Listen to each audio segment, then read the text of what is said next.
Welcome to Coach's Corner, everybody. I'm your host, Paul Tripoli, along with a good friend of mine, Bill Pendock below, who's on our Wednesday night show, Four Wheel Drive. We talk about Syracuse guys and everything. We got a special guest here, Will Hicks, Coach Will Hicks, strength coach for many, many years. Was the assistant AD for athletic performance and now assistant to the head coach, Fran Brown. Coach Hicks, man, thanks for taking the time out of your busy day to be with us. No, it's my pleasure. When a legend like Bill Pendock calls and asks you to do something, you usually do it pretty quick. Boy. That's a good start, Coach. But, you know, I believe the apple doesn't fall far from the tree. You were born in Raleigh, North Carolina. I'd like for you to tell our audience a little bit about your mom and dad and any siblings growing up. Well, I really don't have much of that to tell. My mom left when I was young, took my sister with her, and my dad was probably the finest gentleman I've ever known in my life. He died when I was young. He was older. He was 59 when I was born. And wow. My father was born in 1901. He had been in World War I and World War II. He was just a tough old geezer. Wow. And my high school coach kind of did a lot for looking after me. We had very close neighbors. The Burnett family. Miss Burnett was like a mother to me, and her two sons were like my brothers. Yeah. But I knew at an early age, because of what coaches had done for me, that somehow I would end up having to be a coach, because that's Wow. that's what shaped everything I ever did in my life. Wow. Yeah, Billy. That's awesome. I've known Coach Hicks for a few years now, and I just like to learn and listen to what he's got a lot of experience, and I think I just want to listen to most of it. Coach, you went to Wake Academy High School. Did you play multiple sports there, or just football?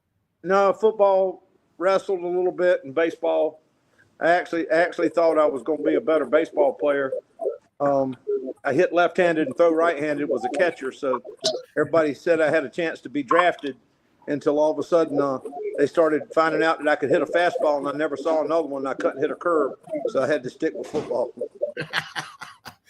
And then you went to NC State. Did you play ball at NC State? Yeah, I tried to play ball at NC State. I might be the only guy in the history of college football that basically they put me on scholarship to quit playing and work in the weight room. I was a whole lot better weightlifter than I was player. Oh my gosh! So you got your break there in coaching, is that right? At NC State in 1987, did they hire you on? Actually, I started there as part-time in '83. John Stuckey, the famous Coach Stuckey's passed away. He was one of the most famous strength coaches ever. The Strength and Conditioning Association has a post-grad scholarship named after Coach Stuckey. He was the D-line coach there and the strength coach. They didn't really always have strength coaches back in those days.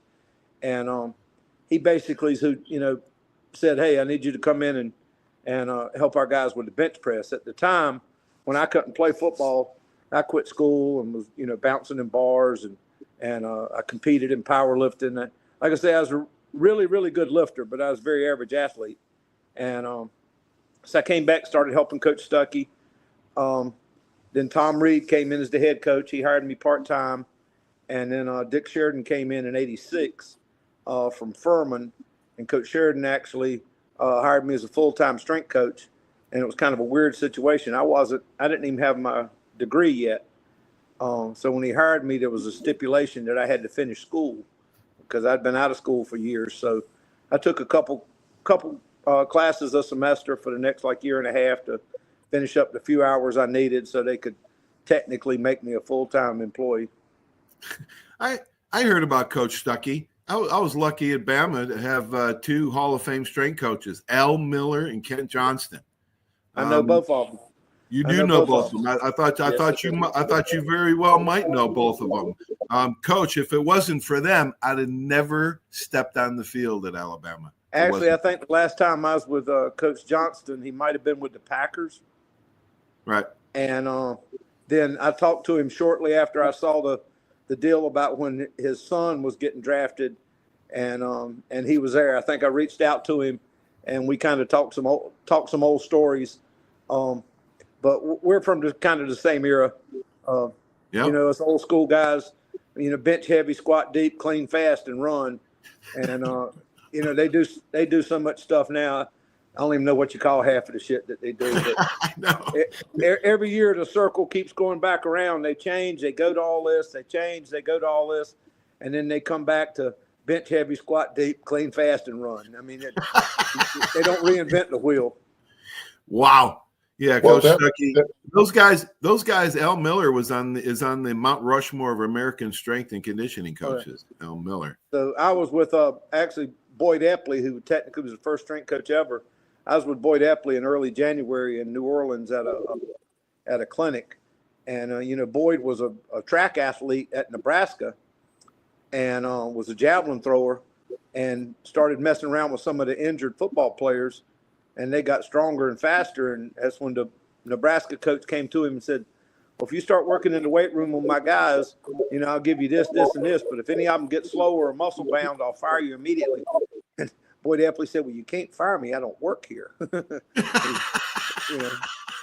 Yeah, you're right, Coach. Nebraska was one of the first college teams to really get into the strength. Boyd Epley was really the first. He introduced Olympic lifting to sports or to football.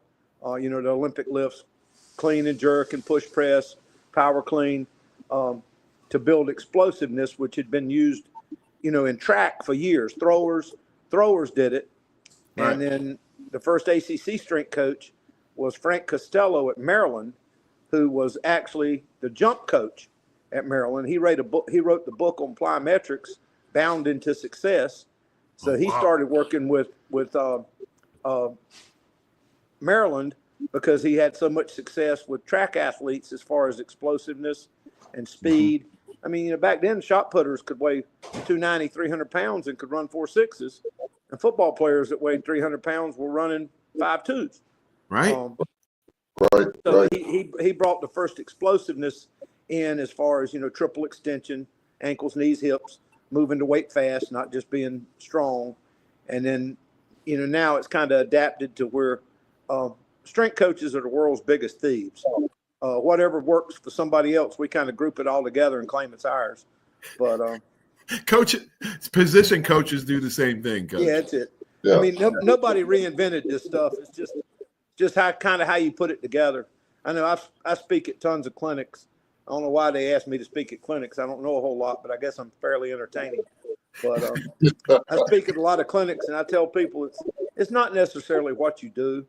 You know, it's if the kids trust you and believe in you, they're going to work harder than other kids. Right. I think I can go out in the parking lot and turn over trash cans and make my kids better than somebody else can, just because they'll believe in it more. Right. The more harder you work, it's right. It doesn't matter. It has changed though. A lot of it has changed over the years. Coach, you should have seen Pendock when he was a freshman in high school. Gosh, he looked like the Michelin Man, for crying out loud. And then Oscar Jensen, a power lifter, and George O'Leary transformed his body. Okay, Billy, you know how you transformed your body.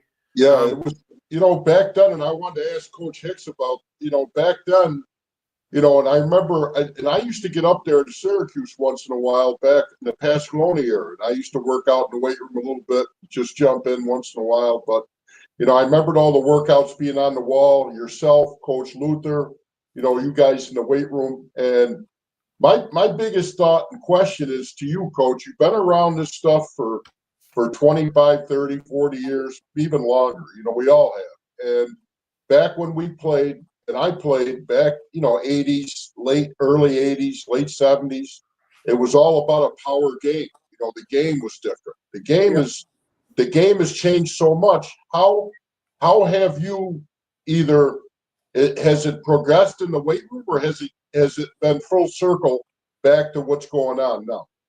It progressed in the weight room. It's still back full circle into actually how you actually lift. But adding Olympic movements for speed development, adding more, you know, basically from your belly button to the top of your knees, abs, hips, and lower back for speed development. But the biggest transform had to, when I was early at NC State, I didn't have a track background. I was a power lifter. I hired an assistant with a track background. And now just about everybody in college football has somebody within their performance program that has a sprint background. Like today, let me ask for us. Let me ask you this, Coach. I mean, you're being so close to the football program. I know you're coaching strength and conditioning, but are they teaching offensive linemen now to drive off the football still, or is it just a position game? Because no, it depends on what offense you run. Like with what we did last year with a pro style coordinator, we had to come off the ball. You had to knock back people. But there's some teams that have, that run the RPO that have the athletic quarterbacks that, all they want to do is get a body across and let the quarterback pick what he wants. Right. But, we were still a pro style offense last year. You have to have knockback ability. At the end of the day, you can call it anything you want. It still comes down to whoever blocks the best and tackles the best wins the game. Coach, have you seen Alabama's facilities? Do they have any advantages with this sports science facility they have there in Tuscaloosa? Well, a few years ago, the facilities, the arms race really is what defined the teams that were having success in college football. And not just the performance centers, but where the kids eat, the nutrition centers, the type of locker room, the type of meeting rooms, the type of ability to watch all different types of film. With this name, image, likeness coming about and the portal coming about, it's got to the point now kids don't even care about visiting and seeing what you have. They just want to know how much money they make a month and what they're going to drive. Right. Yeah. Sad. Yeah. Sad. It's changed completely. I mean, that's when Coach Saban said he was stepping out. He said, you don't coach anymore. You just have to, you have to select the right ones and spend the money on them. Ohio State last year's NLI budget was $23 million. Yeah. Now, along the same line, you've been around the program for all these years. You've seen different changes. You've seen different coaches come through. What's the difference in the athletes and the kids now? How about the toughness level? How about an athletic level? Athletically, they're better because they started training at an earlier age. And a lot of kids specialize now, which I don't think is right. I think the best athletes play multiple sports. Yes. Bill Belichick said, he could care less about the combine as underwear Olympics. He wants to see a kid that played basketball. You can tell if a kid's got hustle and feet watching them play basketball. You want linemen that had wrestled because they know how to use leverage and toughness. Kids are more athletic now, but now we have to coach effort and toughness, which you used to not have to coach effort and toughness. You had to coach technique and ability. Right. Now they have technique. Now they have technique and ability, but effort and toughness is something that it's not what we expected and what we're used to. You have to coach that now. Wow. I'm glad you said that, Coach. That's a great perspective. You're exactly right. I coached for 20 years, but I quit coaching about 5 years ago and got back into it last year.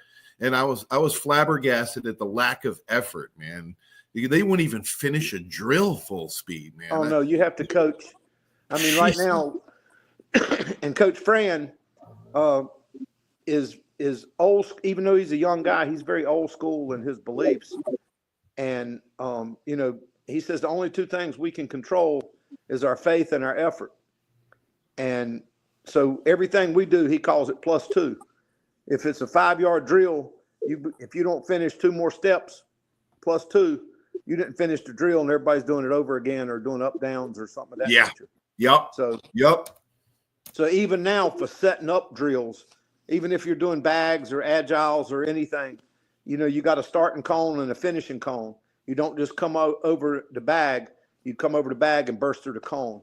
So now you have to coach things that you didn't have to coach 20 years ago. Right. Yeah. 100%. That used to be second nature.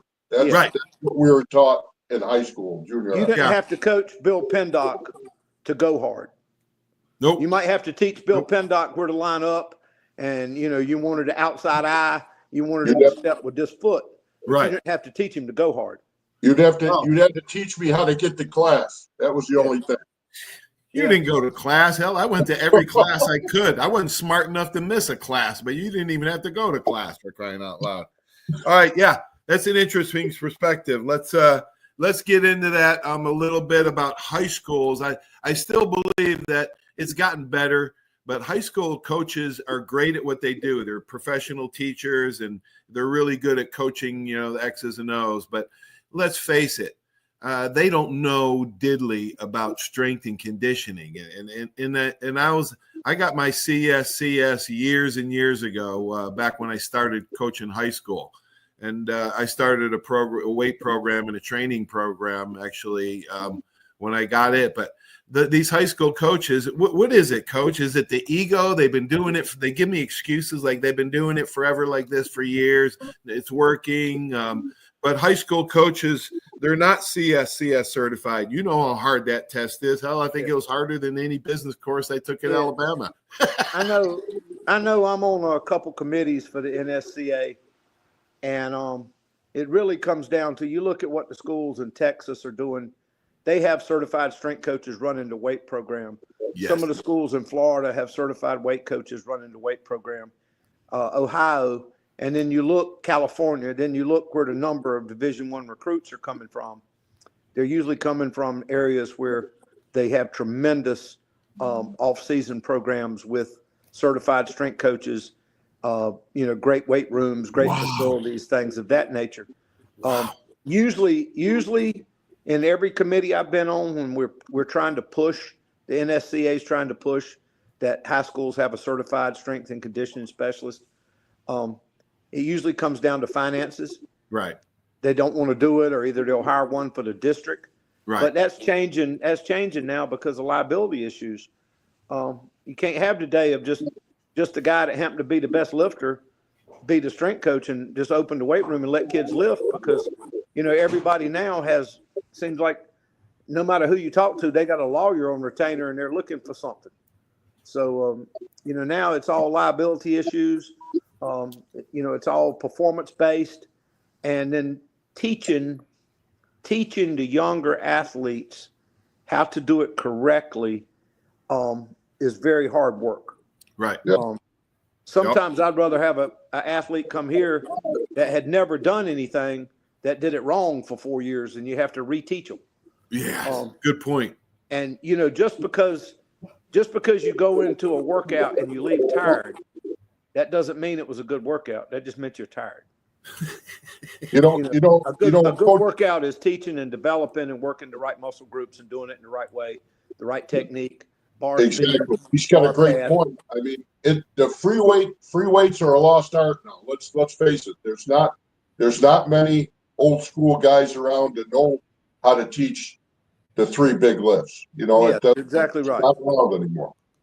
I mean, even though they went to the trap bar deadlift to make it so simple that you don't have to teach a deadlift, trap bar deadlift took out the teaching mode because it's a straight pull, which is good for young kids.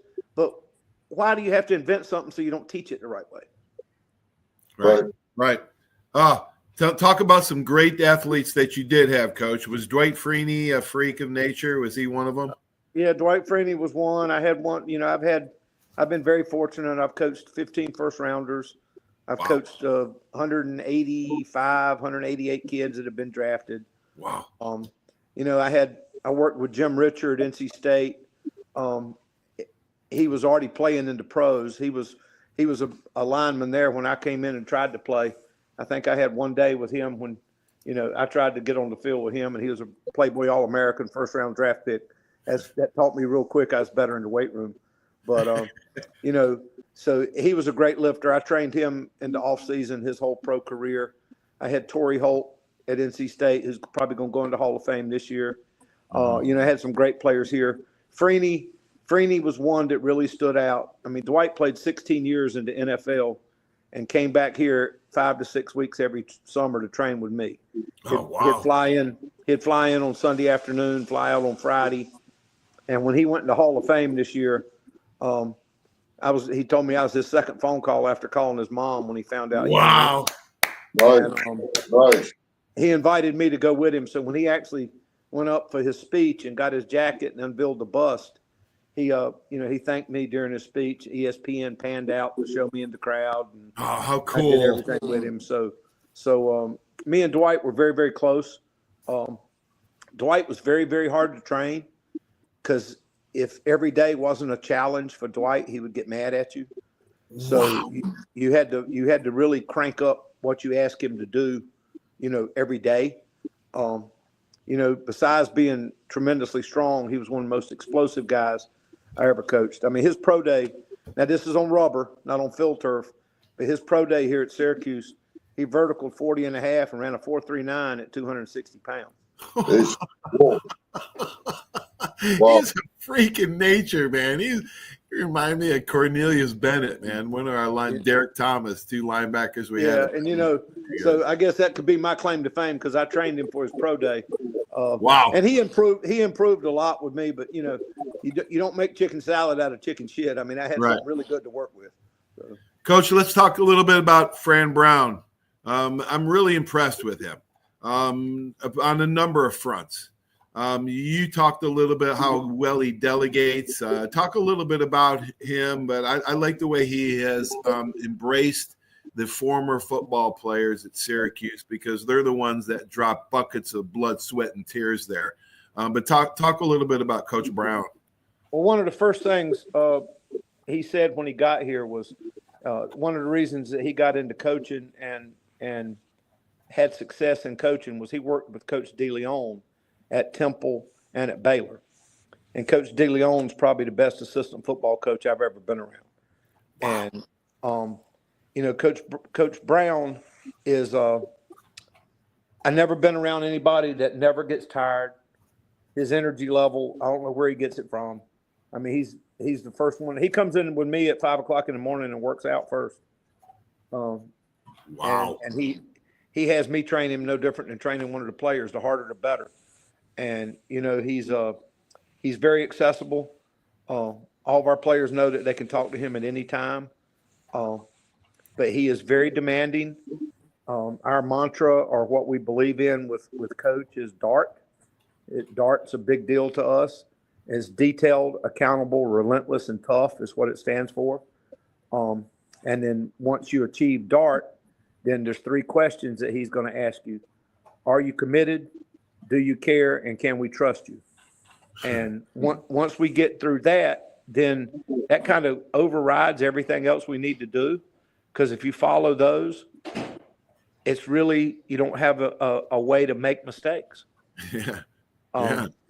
He's very faith driven. Yes. We're a faith-based program. Good. He tells our players, he goes, it doesn't matter what you believe in. You have to believe in something bigger than yourself. We go to church as a team. We've been to a Jewish church. We've been to a Catholic church. We have some guys that go to a mosque. Wow. He's not going to push any one thing on anybody, but you need to realize that there's something bigger than you. And faith and hard work are the only things that we can guarantee that we can do. And if we do both of those, we're usually going to be very good. Wow. Wow. What a great philosophy. Go ahead, Billy. What a great philosophy. And, he learned from the best. So he's doing it right. Go ahead, Billy. Coach, you've been through many coaching changes. And I mean, there's probably, I don't even know if I can count how many strength coaches have persevered through so many coaching changes. So starting, I think you came in, if I'm wrong, you came in with Pasqualoni. Stayed with Coach P, then stayed with Robinson, which was rough. Then was with Coach Marone and Coach Schaefer. Then I didn't stay with Coach Babers. Me and him didn't quite see eye to eye. His last year, he asked me to come back, and I came back and helped in a little bit different role. And then now I'm back with Coach Brown. At NC State, I went through 4 head coaches. I was with Tom Reed, Dick Sheridan, and Mike O'Kane, or 3. And then I left to come up here. So, and every time I speak at one of these clinics, people say, how come you didn't get fired with all the other coaches? And I said, well, I didn't go. I said, well, I didn't go to the meeting. They said, what meeting? I said, one where they fired you. I went to the weight room. Most of the time, the AD don't know where the weight room is, so they couldn't find me. So, oh my no, God. I've been very fortunate that I've had players that I coached, very prominent players that really really believe in my system and what I do, and spoke up for me. And then the proof's in the pudding. The numbers are the numbers. The amount of kids that do well in the weight room, the amount of kids that get drafted. Those are the things you can't hide. The weight room is one of the few places that everything tells the truth. The film might tell you how good you played, but 315 is 315. If you claim you can bench 315 and I put it on the bar and you can't bench it, you didn't tell me the truth. Right. If you Right. say you run a 4.4 and I put the automatic laser timer out and you run a 4.5, it means you didn't run a 4.4. So the weight room tells you the truth, it gives you opportunity to get better, or it gives you opportunity to get left behind because somebody else outworks you and gets better. So the weight room, you can fudge a lot of other stuff, Right. but once you step in the weight room and you grab that bar, the truth's gonna come out one way or the other. Now, Coach, my strength coach was Mike Wojcik, and I saw Mike this summer at the Marcus Paul golf outing. And again, you work closely with Coach Luther, who's at Buffalo. Yeah. I hired Coach Luther at NC State when he was 22 years old. Oh wow! And when I came here, I wouldn't take the job unless I could bring Hal with me. So me and Hal were together. Me and Hal were together like 14, 15 years before he went to Buffalo. Holy cow! Coach, how did that transformation? What came? How did that go from him going from Syracuse to Buffalo, and what's his role right now at Buffalo? He's an assistant strength coach there. When Coach Marone took the job, actually we both had the opportunity to go. I had a son that had mental illness, and I'm sure you know November 11th of last year he took his life. And I didn't want to bring that up. I didn't know where to go with that. Yeah, and because of that, I couldn't leave my son. He had a son, and he wasn't going to leave him. So that's why, I had to turn down a lot of coaching jobs when Coach Babers came in. So Coach Marone wanted both of us to be a part of it. Hal went, the head strength coach there, Eric Schiano, and Hal played together in college. So Hal was a quarterback at Springfield College. Eric Schiano was an offensive lineman, and the center was John Cena, the wrestler. Okay.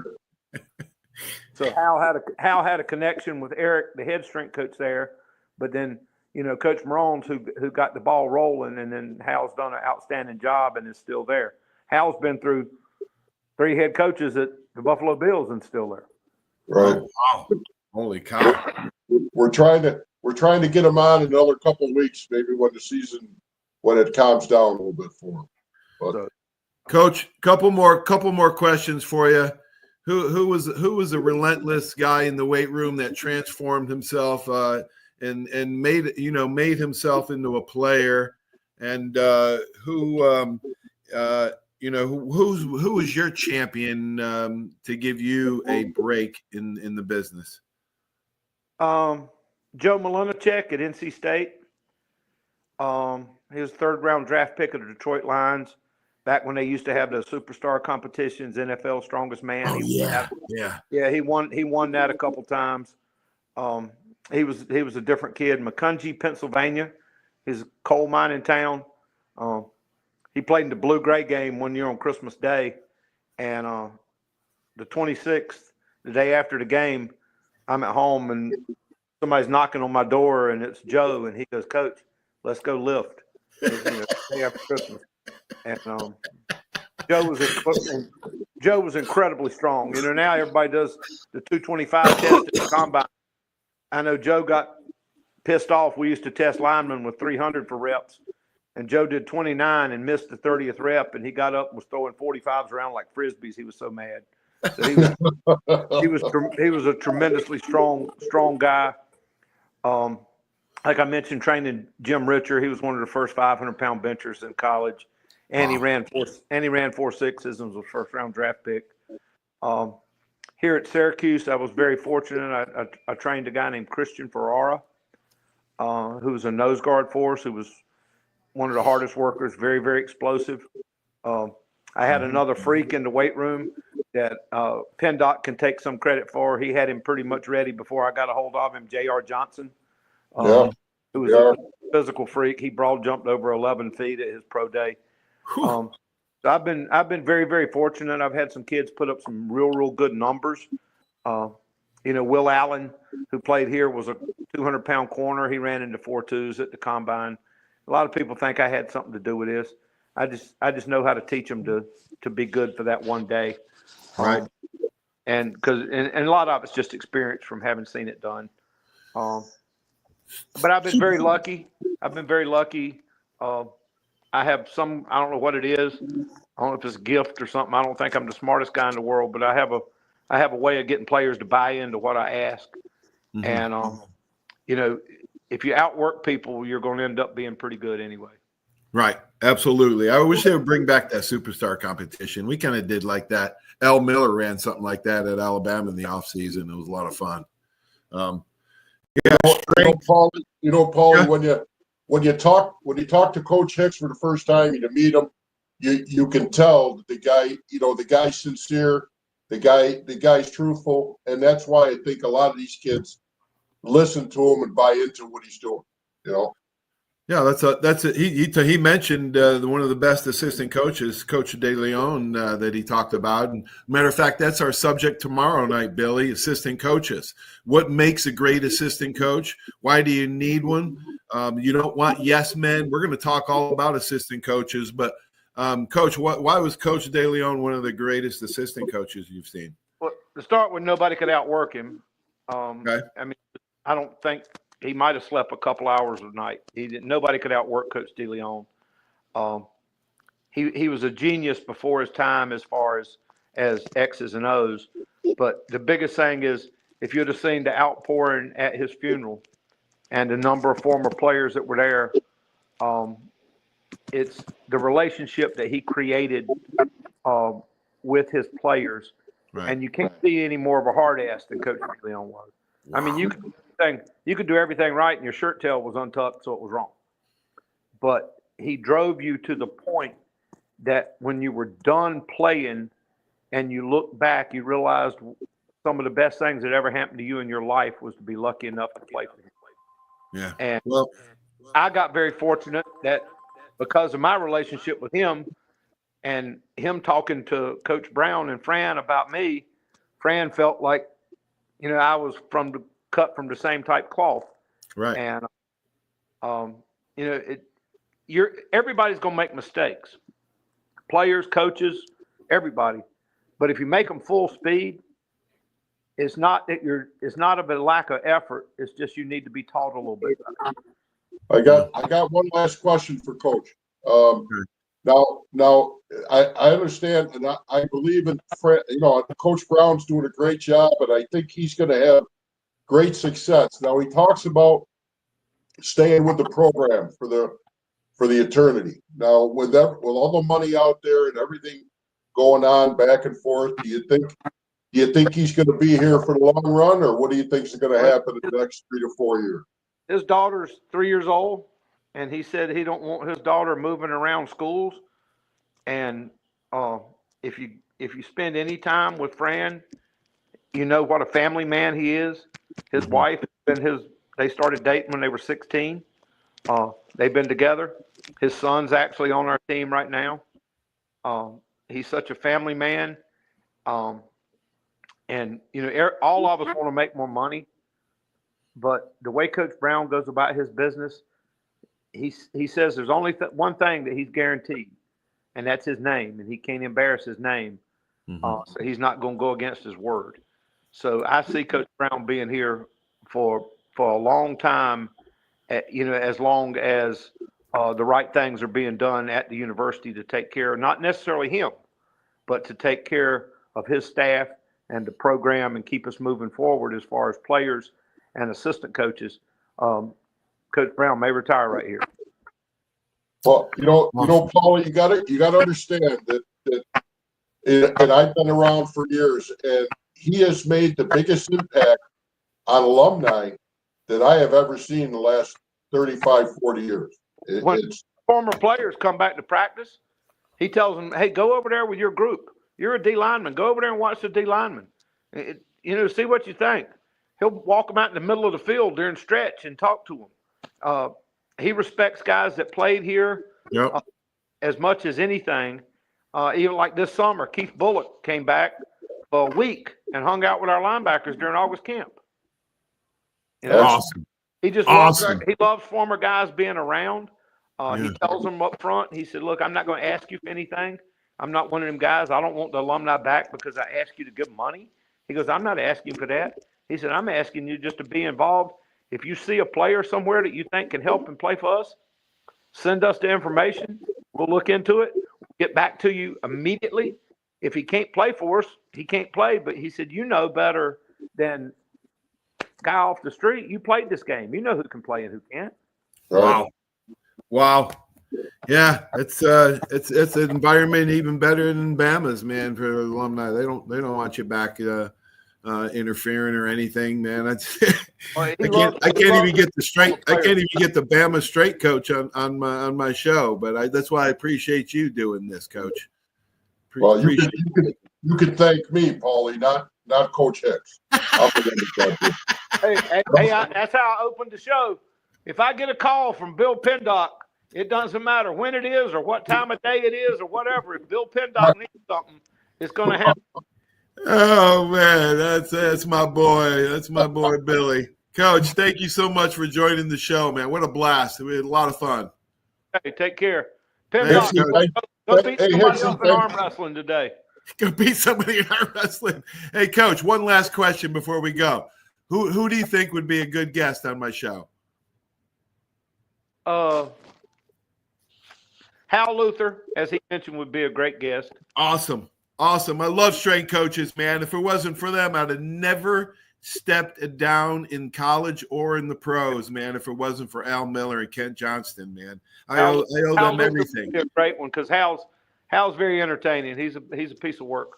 Coach, Coach, the ball players, especially nowadays, spend more time with you and your staff and your guys than they do with their position coaches.